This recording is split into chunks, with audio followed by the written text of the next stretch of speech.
Voices in my head, they counsel me, they understand, they talk to me.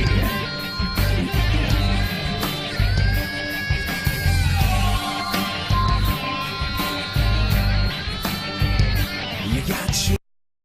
Okay, it's the Viper 4567 here with my Attitude Era episode 28. This is WWF In Your House St Valentines Day Massacre. This was in the Pyramid in Memphis, Tennessee, in a crowd of over 20,000 rabid WWF fans. Not gonna lie to you, this pay-per-view sucks, basically. As I've said, 1999 is not a great year for pay-per-view in terms of both WWF and WCW. There was a couple of decent kind of pay-per-views. Wouldn't say there was. Just wasn't a great year for pay-per-view, and also basically on all aspects of both companies. I don't do WCW. I'm just saying that. I know for a fact WCW pay-per-views are absolutely fucking horrendous as well. So yeah. So not fun, let's just say, but still it's worth going over. There is some great matches in 1999. It's just a shame that some of the pay-per-views just did not live up to one match. So. There was a good match. One good match and one or two decent matches, but even the Rock vs Mankind wasn't as good as the one at Royal Rumble. So yeah, so we get on with the first match. Goldust defeats Bluedust in a shit opening match. Like, I don't know what Goldust, aka the Blue Meanie. Who gives a flying fuck about the Blue Meanie? Like, to be honest, like, I have respect for all guys that come out of VCW. Like, they've had to. But I just think the Blue Meanie did not work in the WWF. Simple as that. Spine buster from Goldust and a clothesline. Bluedust works on the leg. Goldust spanks Bluedust, apparently. Bluedust misses a moonsault. Goldust gets the curtain call. That gets the win. Other than that, it was a shit match. Like, a dud for me, basically. Because there was nothing worth telling. It was very short. Just wasn't really there, really was it? The crowd didn't give two monkey fucks, really, either. After the match, Goldust gives Bluedust Shattered Dreams, which the crowd loved. They were a good half for Goldust, but other than that, that was about it, really. So I'm going to give it a dud. Jarrett King Lawler gets a great ovation because of the fact that he's from Memphis, which is good for him. Then we see McMahon calling out Austin on heat. McMahon tries to provoke him only for HBK being there. Austin probably would have gone after him and spits in Austin's face. Austin says he will wipe the spit off my face with your blood, basically. So yeah, next match, Bob Holly defeats Al Snow to regain the WWF Hardcore Championship. This match happened because of an injury to the Road Dogg.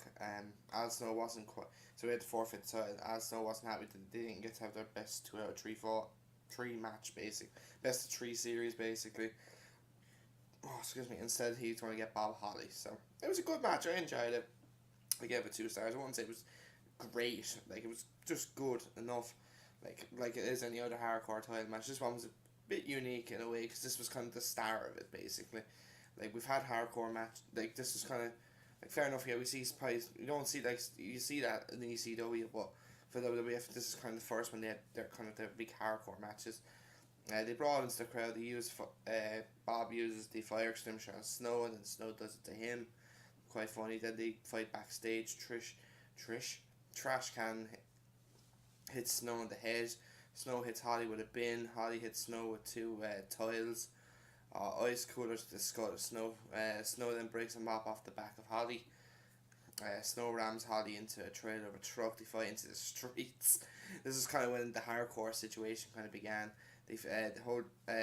Holly hits Snow with a street sign, and then Al Snow chokes Holly then with a barbed wire. He goes, "Hey, introduce my girlfriend. Her name's Barbie Wire." Fucking brilliant. Absolutely fantastic. Absolutely brilliant. Holly breaks wood off the back of Snow. Snow throws Holly into the Mississippi River, which was fucking brilliant. They both fall into the river. Holly hits Snow with a big stick, and then also that deflects off to the cameraman. Holly wraps Snow into a chain link fence for the win. So yeah, it was a decent match. I gave it 2 1/4 star. A good match. Like, I do like hardcore, man. A lot of people don't like hardcore, but I think it's pretty decent. Like, yeah, it's an alternative towards watching, we say, normal wrestling, basically. So 2 1/4 stars, have no problem with this. Then we see the Ministry of Darkness surround the fire, basically. They talk about the massacre, St Valentines Day Massacre, and talks about Mideon taking on the Boss Man, so, which was nice. Next then, the Big Boss Man defeats Mideon in a fucking god-awful match. Oh, 3/4, slightly better than the opener by about yay big. So, Mideon brings a glass with a real eyeball in it, which was weird and good for him, basically. Cole says this will be a good one. Of course it will. Not. Thank you, Michael. Go fuck yourself, Cole. Bossman with some nice right hands. Bossman goes low on Mideon. Mideon bites the Bossman. Then rams the right hand of Bossman into the steps. Crown chant, boring, and I fucking agree. German suplex from Mideon gets 2. A sidewalk slam gets the win. Shite match. Fucking pathetic. Ministry surround the ring. They attack Bossman when the lights go out. Then they take Taker comes to the ring by the entrance way, and then they just bring him backstage show, which is good for him. Right, next match. Oh yeah, 3/4 star match. Next, Owen Hart and Jeff Jarrett defeat D'Lo Brown and Mark Henry to retain the WWF tag titles. It was an okay match, wasn't anything special. I do like the combination of Owen Hart and Jeff Jarrett, actually, I must say. Like Owen Hart, like Jeff Jarrett was never the greatest wrestler of all time, but still Owen Hart, like they weren't a great tag team, but I think they seemed to do okay. But then again, like WWF, there was title matches on Raw nearly every fucking week.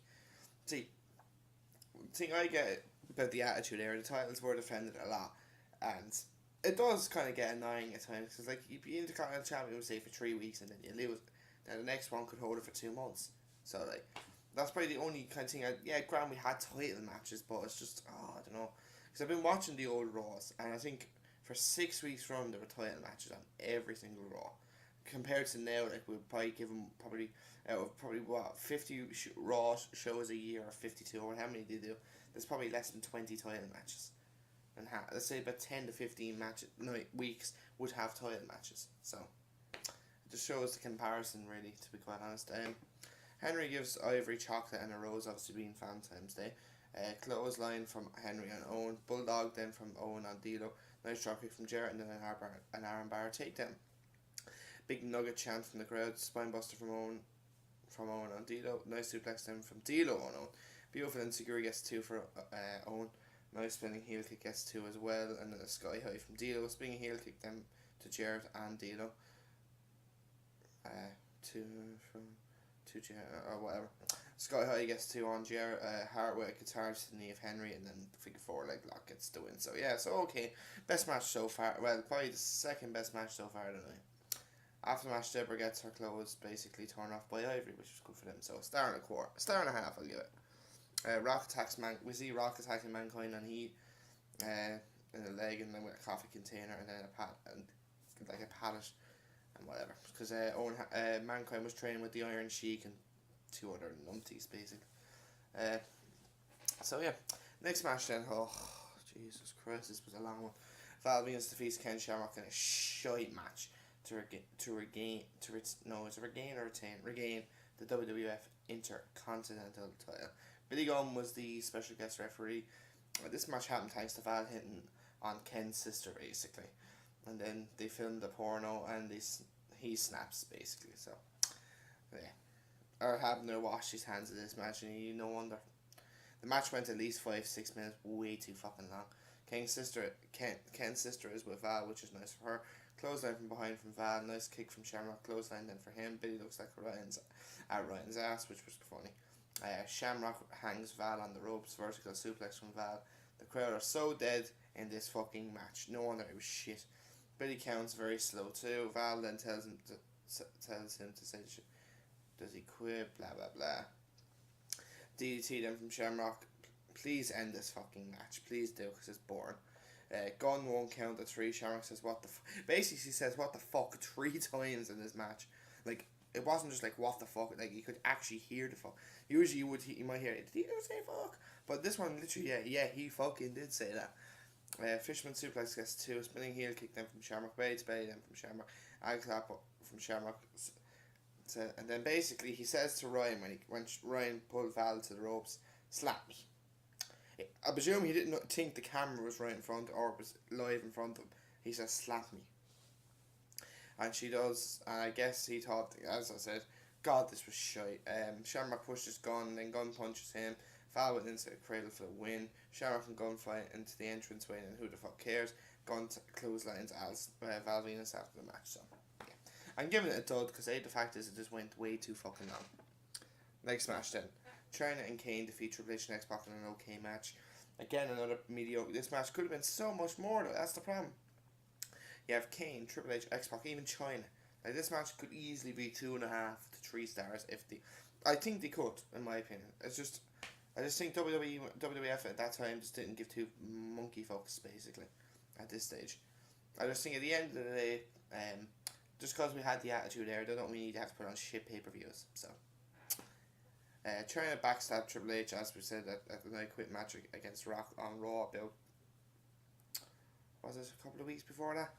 It was just after Royal Rumble. They had Chyna in a chokeslam position. Bossman said if he didn't quit, we will hurt Chyna. Basically, she gives him a low blow and joins Team Corporate. Triple H wipes his butt with a Chyna t-shirt. Shane comes out to ringside. Clothesline from Kane. Big boot as well. Nice right hand from Chyna. Nice uppercut from Kane. And then a flying clothesline. Chyna with a power slam on Triple H. Double suplex from DX. Then a double DDT also. X-Pac punches Shane. Kane with a chokeslam on X-Pac. Running power slam gets 2 for Chyna. Nice clothesline from Kane. Chyna with a sleeper on X-Pac. Kane rams X-Pac into the barrier. High knee to Chyna. X-Pac then with a Bronco Buster on Chyna. X-Pac chases Shane out of the ring. Triple H then with a face buster to Chyna. Kane with a chokeslam on Triple H and Chyna covers him for the win. Crowd were into this match. Probably the most they have been throughout most of the night, really. But still, it just wasn't that great. Like, just, I don't know. I'll give it a 1.5 stars. It wasn't great. Like, I think if it was a little better, I would have given it 2 stars. No problem, but sure. What can you do? Next match, Mankind and The Rock go to a draw in the last man standing match. Good match. Really good match now. 3.5 stars. Really good. But wasn't as good as their match at the Royal Rumble and other matches, basically. We see 2 ambulances. Mankind won the title back during halftime heat in that brawl in the parking lot. Mankind turns his back to The Rock and puts his hand behind his back. Rock works on the legs of Mankind. Mankind hits The Rock with the title. They fight up by the entranceway. Mankind rams Rock into the steel beams. Mankind then with a lovely DDT through a table, which was absolutely fucking brilliant. Rock then with a suplex on Mankind on the floor. Mankind then rams Rock shoulder first into ring steps. Mankind then misses the people's elbow. Rock with another suplex on the floor. Rock does commentary. Mankind launches himself onto The Rock. Mankind then with the cactus elbow on the table. Rock hits Mankind in the knee with a chair. Rock hits then himself, which it bounced off the ropes. Swinging neck breaker on the floor from Mankind. Rock then backdrops Mankind and his foot hits right off the ring bell table. Oh, it was fucking sick. Rock drops the steps on the knee of Mankind. Rock then with the corporate elbow. Then talks him smack. Rock starts singing. Ref gets bumped. Mankind gets the claw and Rock then with a sweet DDT. Double arm DDT on the chair from Mankind. Mankind then with a sock, but Rock gets out of it and gives Mankind the Rock bottom. Then both guys hit each other with a chair. That gets the draw. It was a good match. Now it was really good, but it wasn't probably nowhere near as good as the match at the Royal Rumble. But still pretty damn good though. All the matches have been decent, I must say. Probably except for the exception of the Survivor Series. Other than that, other matches have been pretty damn good. The crowd did not like the finish. They chanted bullshit. Rock leaves on a stretcher. I do agree with the finish. I don't get that. I don't get the finish really, to be quite honest. I think that kind of ruined it. I think I'd just give the fucking title to The Rock or leave Mankind win. Just leave The Rock win, because The Rock was going to win the next night anyway. So, hey, I just don't get it myself really, to be quite honest. I don't understand. I can't understand why they want to have another match the next night. So, hey. So yeah. Now this the main event. Stone Cold Steve Austin defeating Mr. McMahon in a good-ish steel kit, like good-ish, because I gave it 2.5. I just like the storyline between these two are fucking awesome. Like, geez, to have chemistry is an understatement in this type of rivalry. It was absolutely brilliant. The match itself wasn't great. It wasn't like particularly spectacular. Right? Obviously, Mr. McMahon obviously is not a wrestler per se. The night before this pay-per-view, Austin had to face a gauntlet on Saturday Night Raw or something it was called in Madison Square Garden, I think it was, or somewhere. McMahon pinned him thanks to the boss man. They held Austin while McMahon tossed him and pours beer in his face. McMahon won't get in the cage. Austin chases McMahon. McMahon gets in the cage. McMahon tries to get Austin away from the cage. Austin falls. Looks like he's twisted or hurt his knee, but it's a trick. Austin gets McMahon. gets McMahon. Austin rams him into the cage. Austin chokes McMahon with a television cable. It was fucking burned. Austin rams the head of McMahon into the cage, then falls off. They're basically on the top of the cage. Austin bounces his head twice. The second time, McMahon falls and goes through the fucking the Spanish announce table ass first. And if you actually have watched the McMahon DVD, it says he broke his collarbone, or not collarbone, his coccyx or whatever it's fucking called. Yeah, tailbone, whatever. And it looked fucking sore. And also they tried to fight up by the, or you know where they did the last time with the Royal Rumble, but this time Austin grabbed McMahon just in time. So I say they probably, if, on storyline purposes, they probably had someone waiting for him. So Austin hits McMahon with the board that is on the. Austin gets the stretcher, launches it, McMahon, and goes into the cage. Austin hits McMahon with the board that is on the stretcher. McMahon with Austin with a clothesline. And he stumps a mud hole in McMahon. Man goes low on Austin. McMahon rams McMahon again into the cage. McMahon then is starting to piss out blood. McMahon gives Austin the double bird. Austin comes back in for more. Austin then with a stunner. Austin then taught McMahon. Coming up from under the ring is the Big Show, Paul White. The debut of the Big Show. Oh, fucking brilliant. The reaction of the crowd, oh my god. He rams Austin into the cage, and then the cage basically gives away, and Austin then can just climb down and win. So it was fucking brilliant. McMahon's face was fucking priceless. He was like, ah. And then started crying basically. So yeah, the match wasn't great. It was dominated by Austin. Austin almost fucked it up for himself again, basically. Obviously, like he did it around, but he comes out victorious. So yeah, so overall the pay-per-view was absolutely piss poor. 4 matches at most you could watch.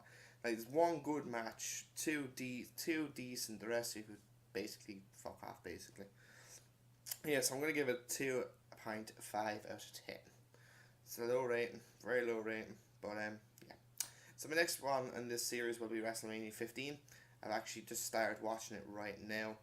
Let's just say this one ain't any fucking better either. So I'm looking forward to reviewing that, and I will talk to you guys on Thursday for Raw. So, or actually I won't be doing Raw on Thursday because I'm going to a wedding. So I'm hoping to do it either tomorrow.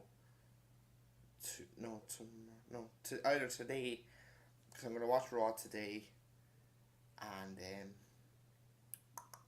yeah, am I going to watch it today or am I going to watch it tomorrow, which would be Wednesday. So yeah, so this was the Viper 4567. I will talk to you guys hopefully tomorrow or tomorrow or even later today. We'll see, or maybe Thursday. I might even get a chance. So take it easy.